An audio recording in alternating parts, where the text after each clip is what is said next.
မိဘနဲ့ဝေးနေတဲ့အချိန်မှာကြုံတွေ့ရတတ်တဲ့အချက်10ချက်နံပါတ်1မိဘချက်တဲ့ဟင်းအရသာကိုတတိယလာလိမ့်မယ်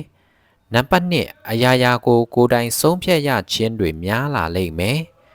နံပါတ်3ငွေကြေးနဲ့အချိန်စီမံခန့်ခွဲမှုတို့အပေါ်မှာတာဝန်ယူမှုတွေများလာလိမ့်မယ်နံပါတ်4တခါတလေအရာအလုံးကိုတယောက်တည်းထမ်းနေရတယ်လို့မျိုးအထီးကျန်ခံစားရလိမ့်မယ်နံပါတ်5မိဘရဲ့ခရူးဆိုင်မှုတန်ဖိုးကိုပို့ပြီးတော့နားလေလာလိမ့်မယ်နံပါတ်6ကိုအားကိုကိုးပြီးကိုယ်တိုင်ရပ်တည်နိုင်မှုတွေတိုးလာလိမ့်မယ်နံပါတ်9မိဘမရှိလို့စိတ်အားငယ်နေတဲ့အချိန်မှာမိဘကိုတတိယတဲ့စိတ်တွေပိုဖြစ်လာလိမ့်မယ်နံပါတ်10အောင်မြင်ပြီးမိဘကိုပြန်လဲကူညီချင်တဲ့စိတ်တွေတိုးလာလိမ့်မယ်နံပါတ်9အခက်ခဲတွေကိုသင်ခန်းစာအဖြစ်ယူတက်လာလိမ့်မယ်နံပါတ်10အချိန်ရတိုင်းမိဘနဲ့ပြန်တွေ့ချင်တဲ့စိတ်တွေများလာပြီးအိမ်ပြန်ချင်လာလိမ့်မယ်